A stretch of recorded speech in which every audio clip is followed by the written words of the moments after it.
What's up everyone? Today I'm going to show you guys how to change the oil pan and reseal your oil pan on your Nissan 300ZX. Here, yes, if you've stayed true to the channel, you'd know this is our old car. We sold this a month or two ago. Our video for how to replace the clutch was on this car, and well, turns out the one thing that I didn't do on this car when I had it all apart was reseal the oil pan. The reason behind that is I seen non-factory RTV, so I kind of did what's wrong, you know, and assumed that it's been replaced. Well, sure enough, the new owner said it's leaking a little bit and he'd like me to reseal it up. So we're gonna do that, and I'm not gonna show you how to do it with the in-car. That's honestly kind of easier, if you want to say. I mean, pretty straightforward at that point. You just drop the subframe, steering rack, drop it down so you can get access to it. We're going to be pulling the motor, flipping the engine upside down, so that way we can clean all of it and make sure that there's no oil residue that it's going to stick again or leak again, and be able to send it on its way. So first things first, we're just going to remove our bumper, nose panel, and get to where we can roll it up here. At the same time, while you're here, taking everything else off, make sure you crack your bleeder on your radiator loose at the bottom. Go ahead and get a head start to drain all your coolant out, because that will be kind of a lengthy process here. Now when your radiator's draining, pretty much what I'm going to do, I'm going to keep the whole assembly in one piece, but I'm going to take the bottom part of the shroud off. It's just a little clip that you pop in and out, hit the bottom, and just pull it out.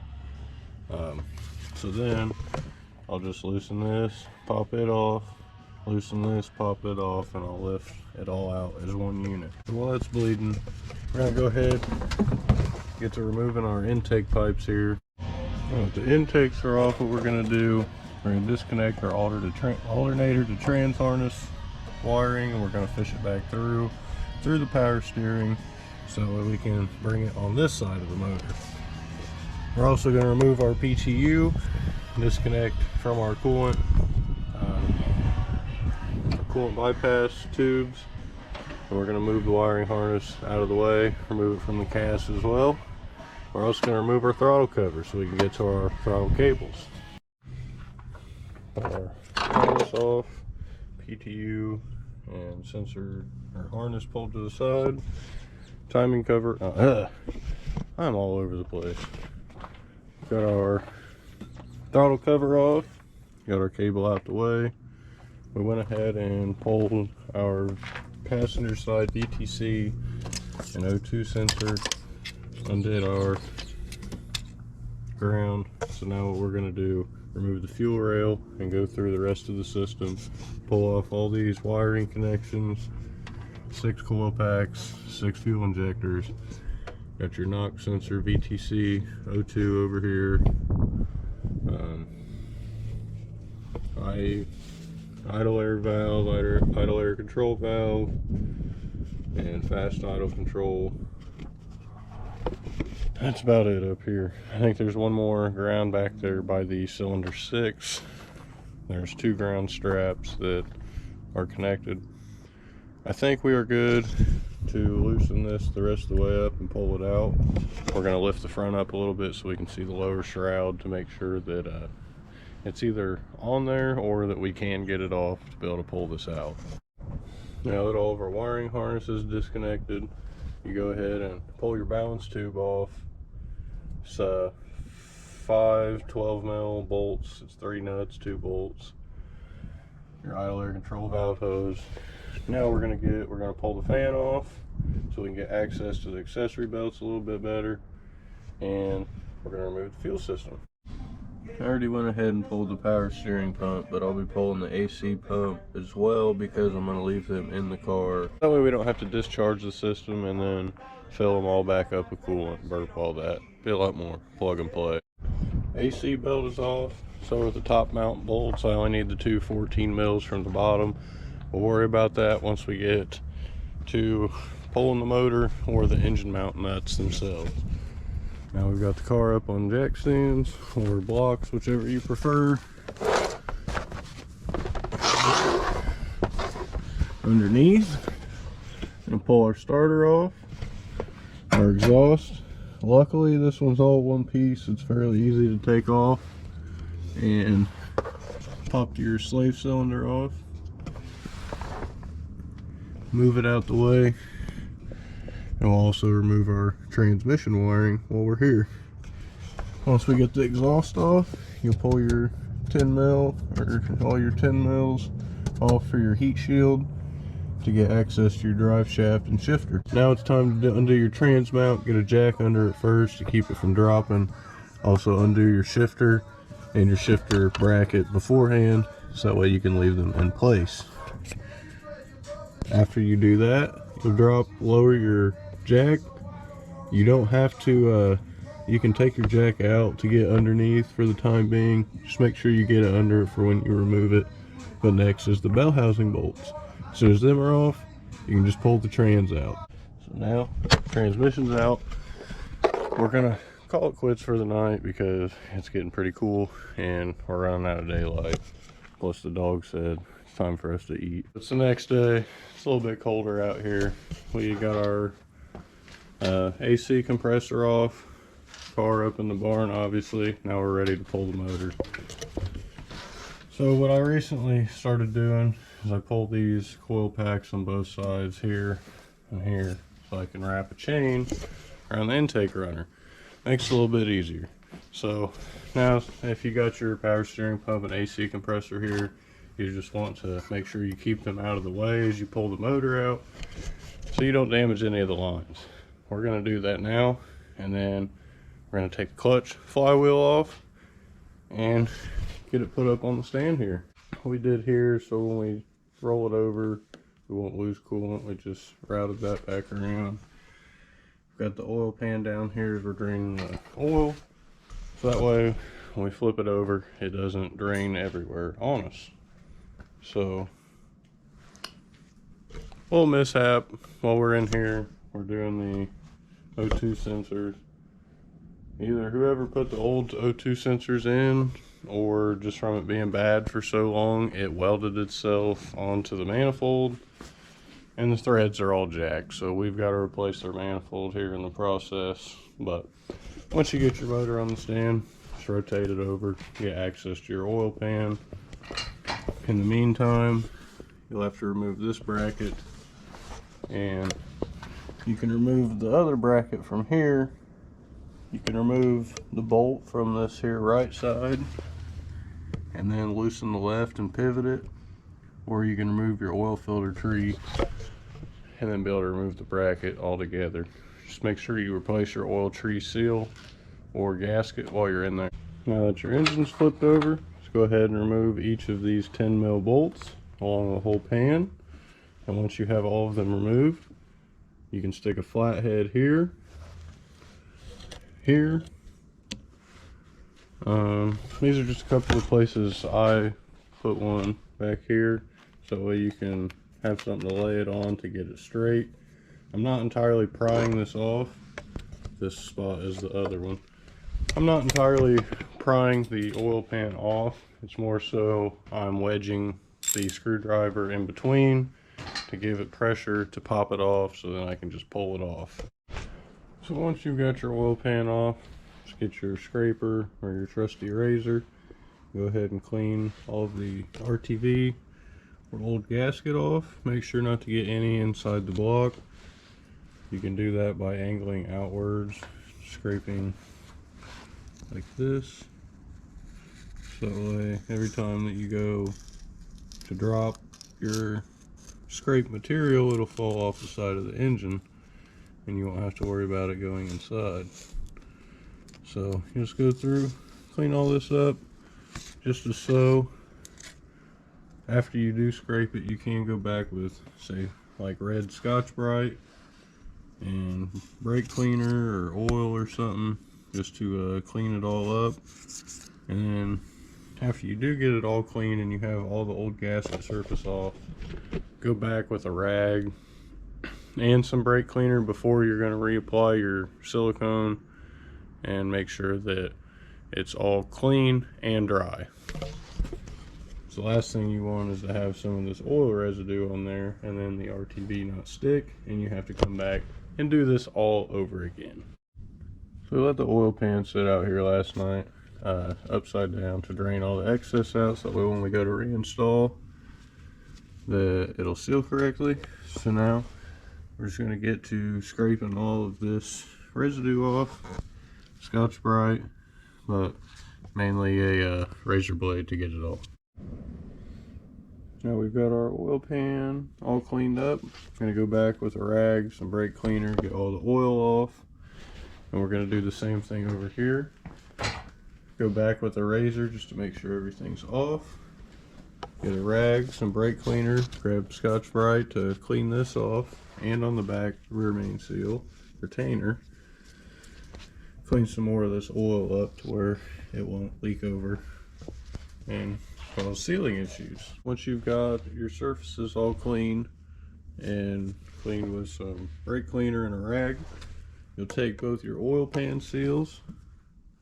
You will put a dab of RTV right here on the corner on each one. That will help hold it in place. And this is what we're using. Nissan liquid gasket. You'll just put your little dab on the corner. You'll have the correct orientation here, or indent on your seal. You put it on and you will stick it in the corner. After you do that, you will go back here and you will put about a 4mm bead all the way around. I believe the factory service manual says you want to stay inside the bolt holes, except for these front ones. This side I do inside still, and a little bit of outside. I smear it kind of on the edge here just so it gets a good seating. So we've got our Nissan gasket on now. Pretty much what I'll do on each of the corners here is I'll rub it in just like this. I'll add a little bit more here just kind of to help it seal better, and you can also do the same thing around here. However, I am a fan of the squish method and will be just letting the torque squish the gasket for a seal. You still have this bracket on. When you're doing this, you really just want to watch that as you put it on, so you make sure you have the maximum amount of clearance and that it won't become an issue fitting the pan down there.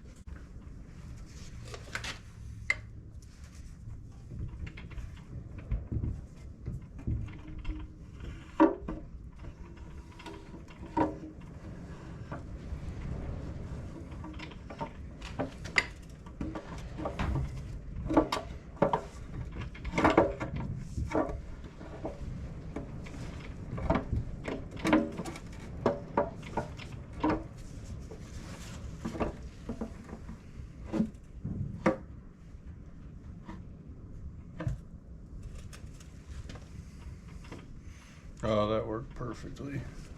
So when you get all your bolts tightened down, I tighten them all down finger tight first, then I go back with my ratchet. I think the torque spec's like 5 foot-pounds. I just do it till it's snug.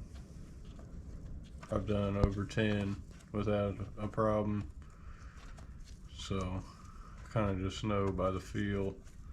But after you put this RTV on, you only have to wait about, say what, it says 10 minutes. Actually, no, that's that might be the right stuff. This stuff says, I think you torque it down as soon as you put it on, and it should be ready to return to service in 45 minutes. However, this will not be. We'll give it plenty of cure time. It's the only thing it needs. We've got it all back together, minus the accessory belts and stuff, which are still in the car. We've got the manifold replaced. So, that was just something we had to do for them because we had issues with the manifold. So now, next step is to throw it back in the car. We will get to that tomorrow, I think.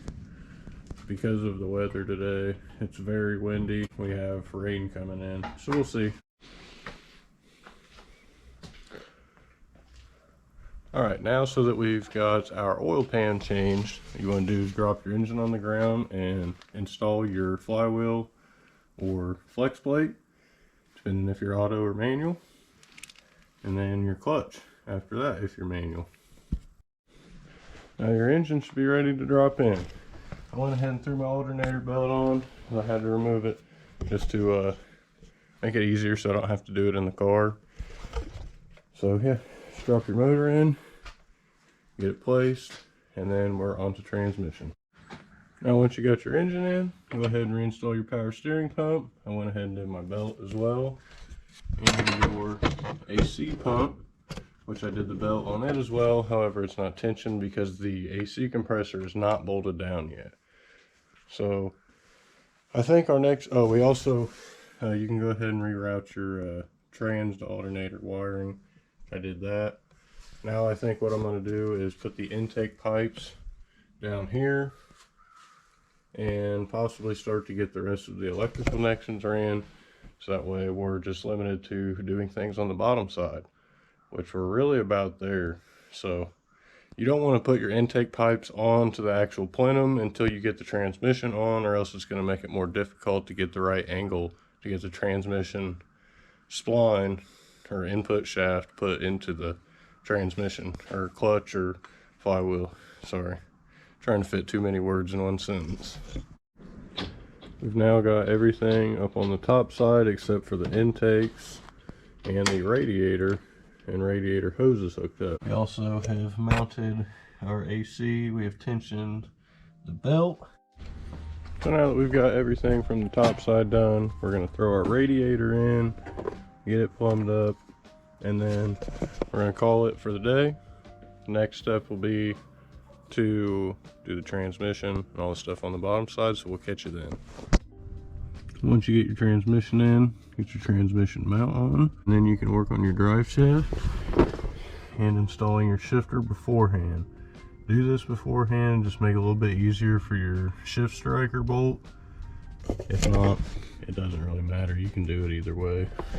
When your drive shaft's installed, go ahead and get your heat shield. After your heat shield's on, install your starter, and then your power wire and signal wire. Now once your starter is all hooked up, we can get to working on the exhaust and reinstalling it. Make sure you fill it up with oil. I use 10W30 Mobile 1. That's just me. This is NA application, nothing special. So make sure you add that. I add 4 quarts flat with a new filter. Always want it to be over that full mark on the dipstick, regardless of what the factory says. Now we've got the battery in, and what better way to check your work than to go for a start.